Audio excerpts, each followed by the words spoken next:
បងឯងគេទៅលុយទៅលុយទៅអ្នកអាអ្នកណាគេដែលគាត់គិតលុយឲ្យអស់130ជាងដឹងលឺអស់គ្នាដឹងលឺអស់គ្នាគាត់ឲ្យគេទៅហូបចុកថ្ងៃនេះហ្នឹងបាទយើងពាក់លុយគេប្រមាណហ្នឹងយើងជួយចេញគ្នាមកឥឡូវរត់ចោលទាំងអស់នៅជាប់ខ្ញុំម្នាក់ឯងអញ្ចឹងវាមិនកើតទេខ្ញុំថាសម្រាប់ខ្ញុំមានហើយ100000គូគ្នា5នាក់វាអស់ច្រើនម្នាក់30000ជាងមួយឈុតហ្នឹងពីឈុតអស់ថាម្នាក់បើថា7 80000ចុះហ្នឹងបាទសល់លុយកតុយធីបទៅហ្នឹងហើយឥឡូវតអស់លេងបាទផឹកស៊ីសបាយមួយគ្នាបាទយកនារីជាមួយគ្នាបាទដល់ពេលចេញលុយតអស់លេងអត់ទេរត់ចុកខ្នងឈឺចង្កេះបញ្ហាក្រពះពោះវៀនរ៉ាំរ៉ៃគេមិនសូវលក់កម្លាំងចុកខ្សោយឧស្សាហ៍ឈឺកុកខ្យល់ញឹកញាប់និងបញ្ហាសុខភាពជាច្រើនមុខទៀតសូមណែនាំបងប្អូនពិសាទឹកយិនសិនម៉ាក់អ៊ីផលិតផលសតពីប្រទេសកូរ៉េបងឯងមកផឹកស៊ីជាមួយគេយ៉ាងម៉េចបានជាគេមិនឲ្យបងទៅបងទី1ទេខ្ញុំមិនបងខ្ញុំនៅផ្ទះទេហ្នឹងតែខ្ញុំទេមកអ្នកដែលធ្វើការvớiខ្ញុំហ្នឹងគាត់ថាបងផឹកស៊ីនៅកញ្ចក់ខាងនោះហ្នឹងហើយដល់អញ្ចឹងគាត់ហៅខ្ញុំមកខ្ញុំក៏មកផឹកមួយគាត់ហ្នឹងផឹកគាត់ខ្ញុំផឹកគាត់ក៏ទៅផ្ទះមុនបាទហើយអញ្ចឹងដល់ខាងមេការគាត់ខាងនេះខាងចុងមានឯណាស្រីស្រួលអត់អញ្ចឹងថាបាទនារីស្រួលអត់នារីស្រួលហ៎បាទអញ្ចឹងខ្ញុំក៏នាំមកឡើយហ្នឹងបាទនាំមកហ្នឹងមេការគាត់ព្រោះមេការគាត់ចេញលុយខ្ញុំក៏ភាសាទេឥឡូវបងមួយឈុត40ហ្នឹងគ្នាយើង5នាក់យើងជួយចេញទៅម្នាក់ច្រើន30000ទេហ្នឹងបាទឥឡូវសរុបអស់ប៉ុន្មានហើយវាអស់លឺគេថា130ជាង130ជាងបាទចុះ3នាក់ទៀតដែលទៅហ្នឹងមានបានតាក់ទងចូលអត់អត់ទេចូលចាញ់ខ្ញុំសិនដល់ពេលផឹកអាអ្នកមេការហ្នឹងមកមួយនៅស្រីម្នាក់ដែលគូគាត់ហ្នឹងមករួចឲ្យទី$3រួចទៅបាត់ហើយថាផ្ញើលុយ$40នៅខ្ញុំគាត់ថាផ្ញើលុយ$40នៅខ្ញុំរួចគាត់ទៅបាត់អត់ទៅបាត់ហ្នឹងហើយដល់ខ្ញុំក៏ខ្ញុំអត់ដឹងអីសោះដឹងអីទេបាទតែមានបានចូលរួមផឹកមួយគេអត់មិញអត់ខ្ញុំហូបហើយ3នាក់ទៀតហ្នឹងយើងស្គាល់គ្នាយូរឡើយអត់ដែរស្គាល់ទេបងអត់ដែរស្គាល់មិនបានជាផឹកជាមួយគ្នាចង់ថាខ្ញុំដំបូងខ្ញុំស្គាល់ដៃគូខ្ញុំហ្នឹងដៃគូខ្ញុំស្គាល់មេគាត់បាទស្គាល់តគ្នាបាទស្គាល់តគ្នាហើយយើងផឹកស៊ីចេះរកអានគ្នាទៅហើយដល់អញ្ចឹងខ្ញុំថាខ្ញុំក៏មានលុយដែរខ្ញុំជួយចេញហ្នឹងយើងគ្នា5នាក់វាមួយឈុត40អញ្ចឹងយើងចេញចាំម្នាក់30000ជាងទេបាទហើយដល់គាត់ផឹកគាត់នាំនារីគាត់ដៃគូគាត់ចុះមកបាត់ហ្នឹងចុះបាត់រួចអត់ធីបដៃគូគាត់3រៀលហើយគាត់ថាផ្ញើខ្ញុំ40ហ្នឹងផ្ញើមួយឈុតមុនហ្នឹងតែខ្ញុំអត់បានហើយសោះអត់បានទទួលទេគាត់ជិះតទៅបាត់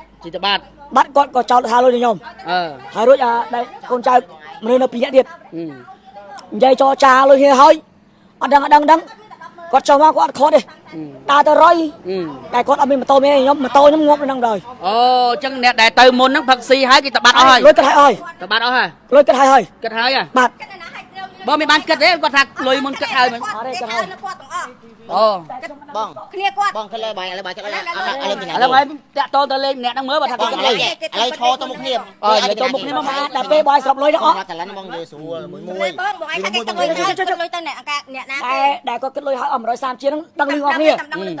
លឺអស់គ្នាគាត់ឲ្យគេទៅចឹងហ៎ខ្ញុំមិនឲ្យទៅទេបងគេទៅបងឯងពួកខ្ញុំខាត់អត់ស្ដាប់ទេកាត់បងគ្នាគាត់ឲ្យបាយឯងខាត់មិនខ្ញុំម្នាក់ឯងបងឯងគ្នាគេ5នាក់បងថាបងគេចុះមកគេដើរទៅហើយគេឲ្យខ្ញុំចាប់គេឲ្យឧទាហរណ៍ម៉ែបដាច់មកដៃកដាមកដួលទៅអញធ្វើមិនខ្ញុំមិនសិតអី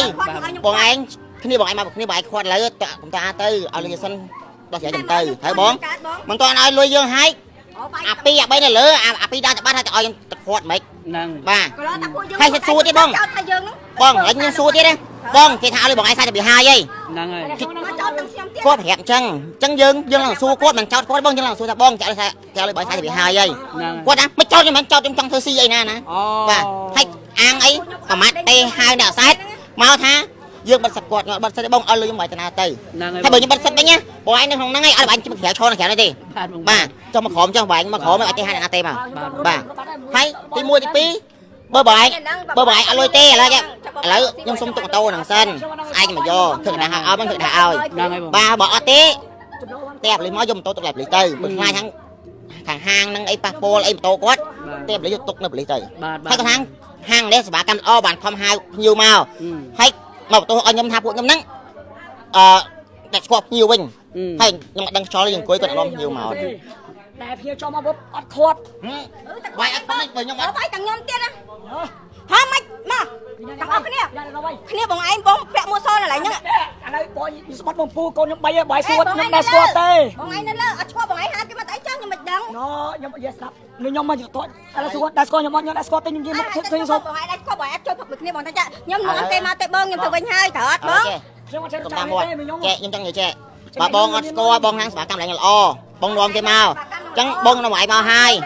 បងចូលចោះខ្ញុំអាចខ្ញុំអត់នៅទេខ្លាចមានបញ្ហាជាមួយបងទៅបានអាហ្នឹងបងមានទោសទេហើយបងដូចរហូតតង់3ឯដែរឃើញទេរហូតតង់3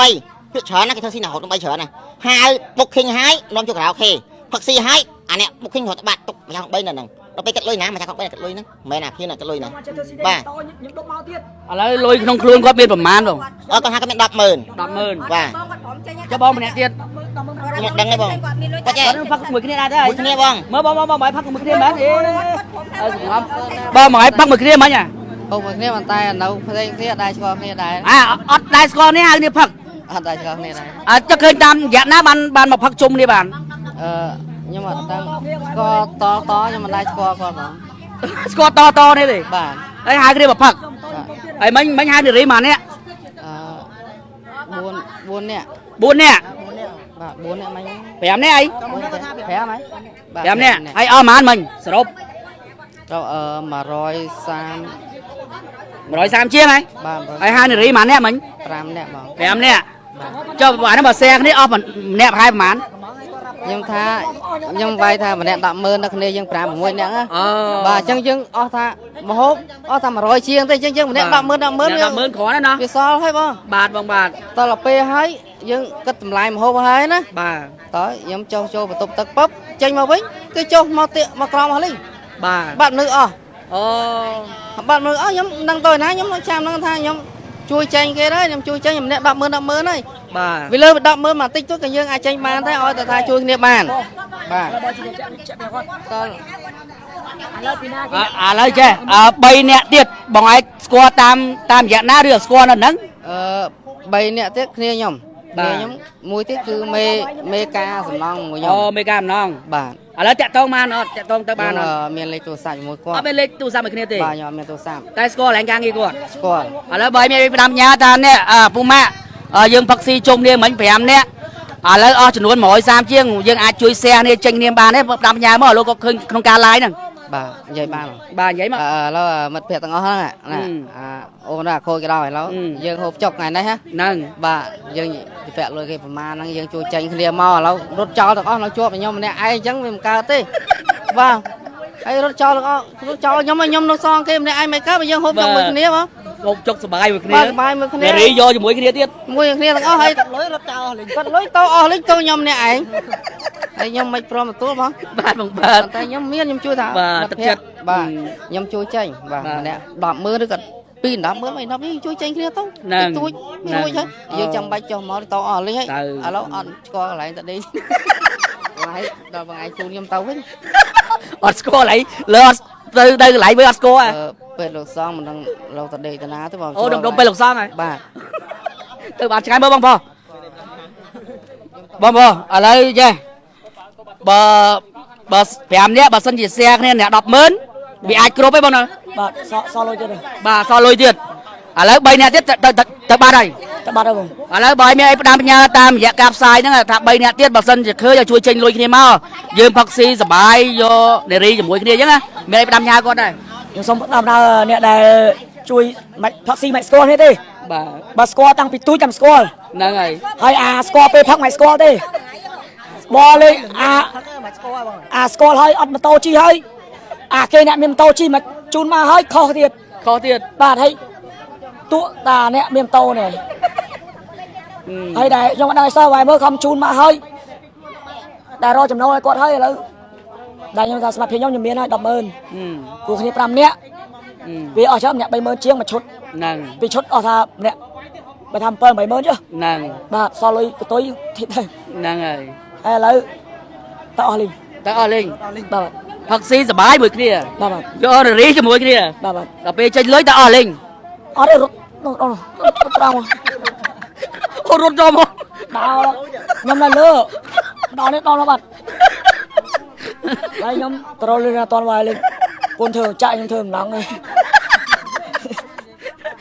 ហើយលេងមានអីផ្ដាំបញ្ញាទៅអូនដែរកុំថាប្តីសបាយប៉ុណ្ណឹងកុំយកទោសយកប៉ៃអីដែរអត់មានអីផ្ដាំបញ្ញាទៅប្រពន្ធ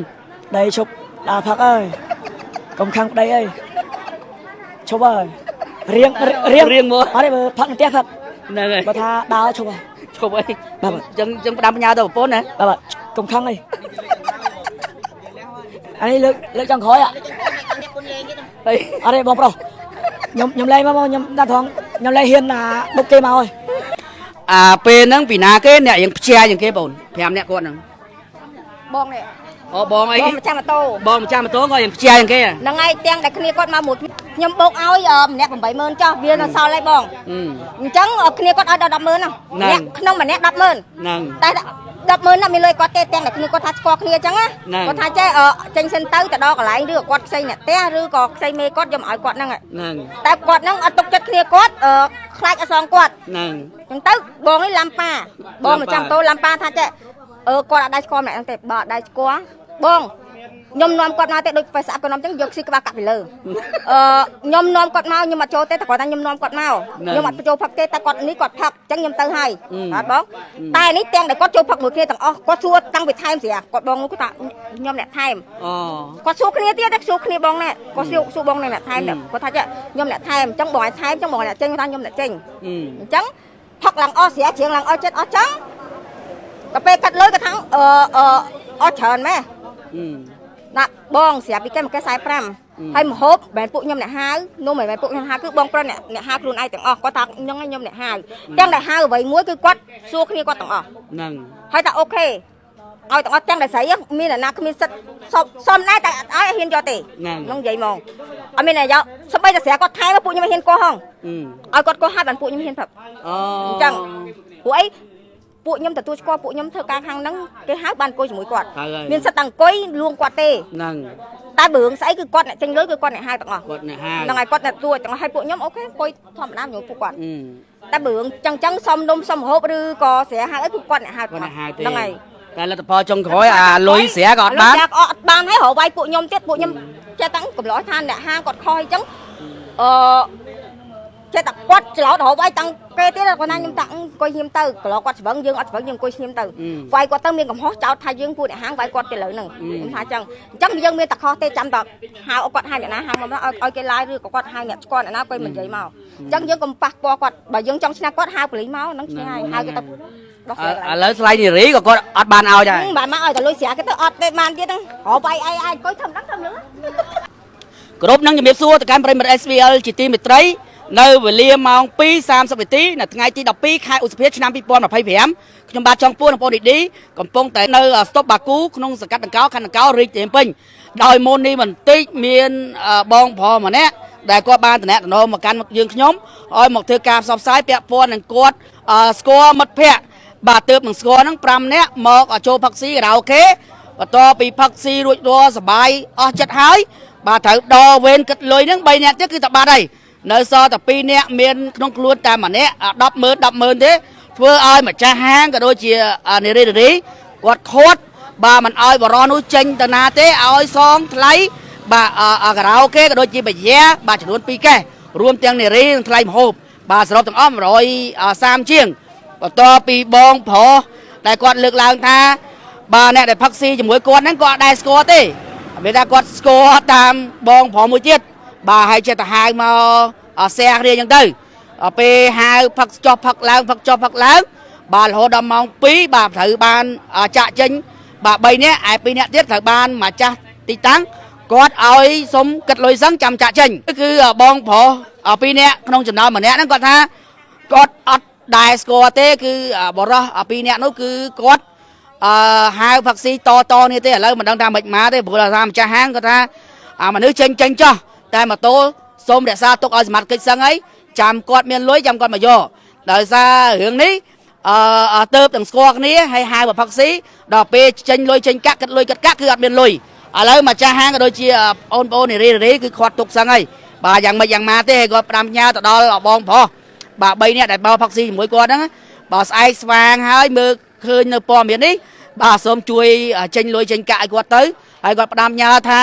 បាទកុំឲ្យយកគំរូដូចគាត់ហើយនេះជាចាប់ទុកថាជាបទពិសោធន៍បាទសម្រាប់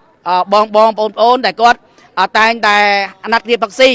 បាទបើថាអាណត្តិគ្នាផឹកស៊ីឲ្យច្បាស់ថាអ្នកណាអ្នកបោះមេគាត់ក៏សូមទៅដល់ប្រពន្ធរបស់គាត់ដែរនៅផ្ទះអត់ដឹងទេ ហើយក្រោយគាត់ផឹកស៊ីគាត់រៀងចាយរឿងផឹកស៊ីបាទแชร์គ្នានេះគឺទុកជាបទពិសោធន៍ដល់ផងដែរឥឡូវគឺកំពុងតែធ្វើការចរចាដែរយើងមិនដឹងថា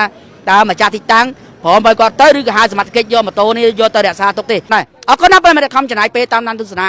យកបាទចង់ខ្ពស់នឹងបងអូនឌីបើសិនជាការអធិប្បាយលើខ្វះខាតចំណុចណាំសំរងគឺសូមកាន់តែវីដេអូលបានថែមខ្ញុំនឹងអាប់ដេតទៅគេហត្ថបទ SBL News អរគុណសូមគោរពលា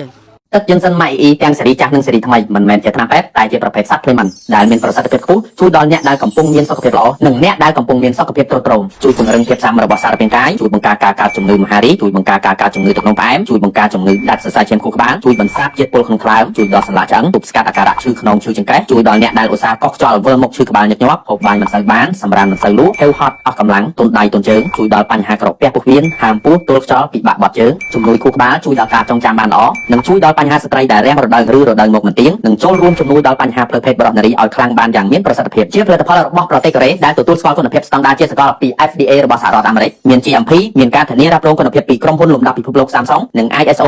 9001:2015ព្រមទាំងទទួលស្គាល់ដោយក្រសួងខ្មែរនិងកូរ៉េក្នុងមួយកេសពិសាបានពេញមួយខែពិសាមួយកញ្ចប់ក្រោយពេលបាយល្ងាចនឹងកាន់តែមានប្រសិទ្ធភាពរីឯតម្លៃទឹកយិនសិនស៊េរីចាស់តម្លៃត្រឹមតែ$38ហើយទឹកយិនសិនស៊េរីថ្មីតម្លៃ$39ហ្វ្រីសេវាដឹកជូនពុកម៉ែបងប្អូនទូទាំងប្រទេសកម្ពុជាទំនាក់ទំនងទិញរាយនិងលក់បន្តតាមរយៈ